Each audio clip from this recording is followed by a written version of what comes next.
Hello everyone, welcome back to my YouTube channel exam express.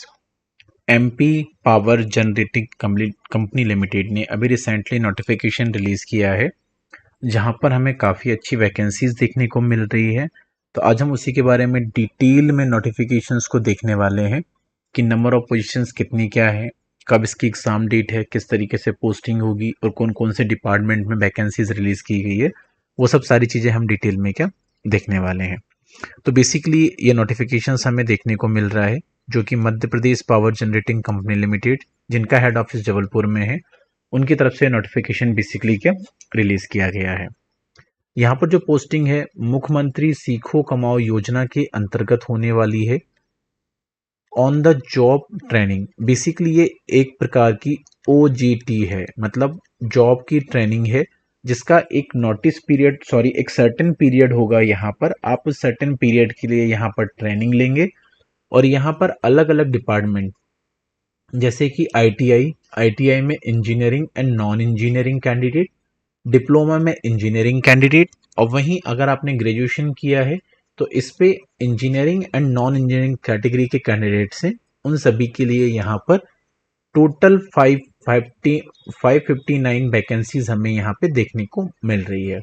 अब इनकी जो postings हैं वो बेसिकली जबलपुर हेड ऑफिस में, इसके अलावा सारनी, बिरसिंहपुर, चाचई, खंडवा, जबलपुर, मंदसौर, नागपुर, सिरमौर, उमरिया, अशोकनगर, शहडोल, रीवा, सतना, शिवपुरी, इन पोजीशन पर बेसिकली ट्रेनिंग के लिए पोस्टिंग होगी।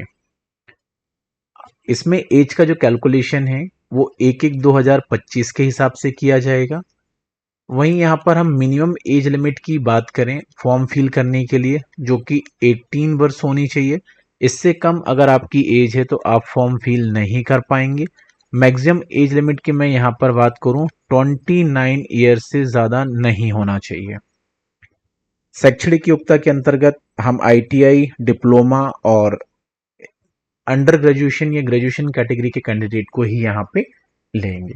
योजना के तहत चयनित युवा को छात्र प्रशिक्षणार्थी कहा जाएगा। बेसिकली इस जो योजना के अंडर आपकी पोस्टिंग होने वाली है, आप एज अ यहाँ पर है ना ट्रेनी इंजीनियर ही रहेंगे, आपको ये ध्यान रखना होगा। इसमें जो प्रशिक्षण की अवधि है वो बेसिकली 12 मंथ्स की है। इसके बाद आपको कोई और जॉब स्विच करनी होगी या फिर कंपनी आपकी परफॉर्मेंस के बिहाफ पे फर्दर एक्शन लेके आपकी पोस्टिंग कर सकती है। बाकी ये उस टाइम पे कंपनी के ही रूल्स एंड रेगुलेशंस पर होगा और सारे डिसीजंस जो हैं वो कंपनी के ऊपर ही वैलिड होंगे। आप इसके ऊपर कुछ भी क्लेम नहीं कर पाएंगे।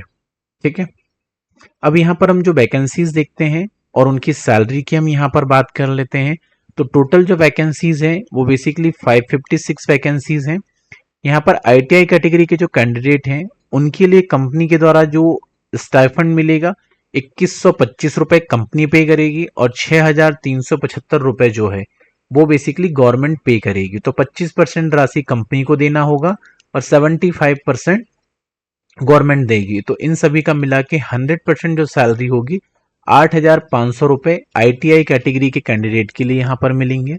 डिप्लोमा कैटेगरी के कैंडिडेट के लिए 9000 रुपए उनको स्टाइफंड यहाँ मिलेगा, जिसमें 6750 रुपए गवर्नमेंट्स और 2250 रुपए कंपनी आपको मिलकर पे करेगी। यहाँ नेक्स्ट हम बात करते हैं ग्रेजुएशन कैटेगरी के कैंडिडेट के लिए, उनको 10,000 रुपीज यहाँ पर स्टाइफंड मिलेगा, जिसमें से 7500 रुपए जो होंगे वो बेसिकली गवर्नमेंट्स के द्वारा पे होंगे और 2500 रुपए जो है वो कंपनी पे करेगी।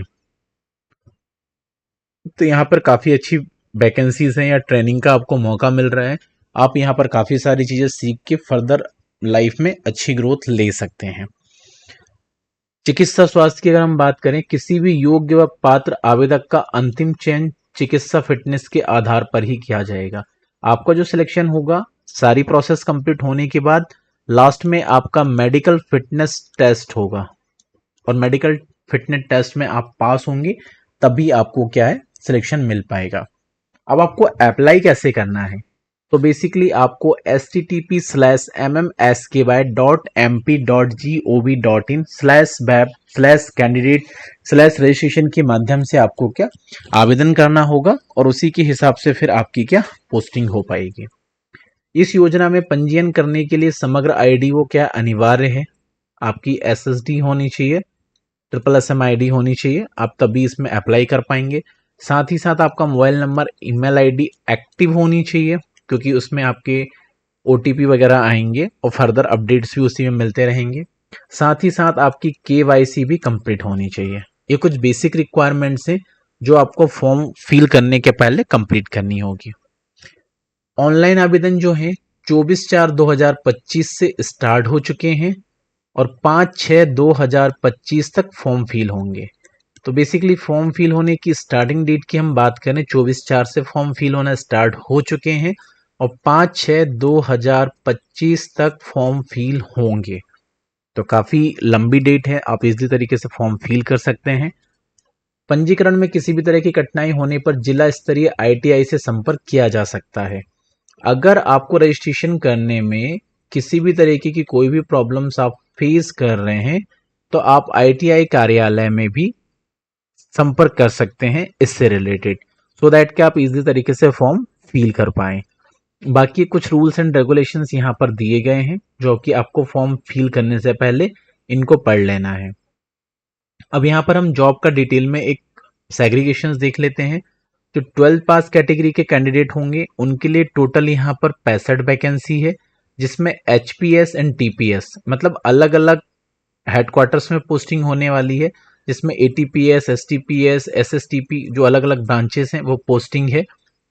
उसके बाद आईटीआई में अलग अलग ब्रांच के लिए electrician, fitter, diesel mechanic, machinist, mechanics, motor mechanics, COPA, welder, draughtsman civil, assistant draughtsman civil, draughtsman mechanicals, electronics mechanics civil, instrument mechanics, plumber, auto mechanics, instrumentation, इन सभी में टोटल मिलाकर 161 वैकेंसीज हमें यहाँ पे क्या देखने को मिल रही है। सेम वैसे डिप्लोमा में बात करते हैं, यहाँ पे पैरामेडिक के लिए लैब टेक्नीशियन और ईसीजी टेक्नीशियन के लिए पोस्टिंग है।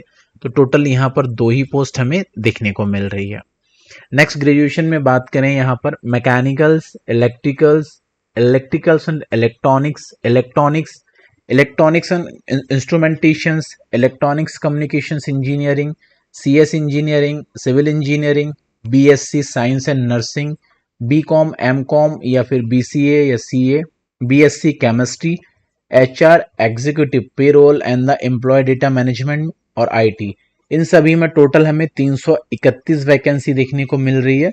आप आपके कन्वीनियंट के हिसाब से जिस भी पोस्ट में या जो भी आपको इसका प्लान पास में पड़ता है आप उसके अकॉर्डिंग यहाँ पर अप्लाई कर सकते हैं।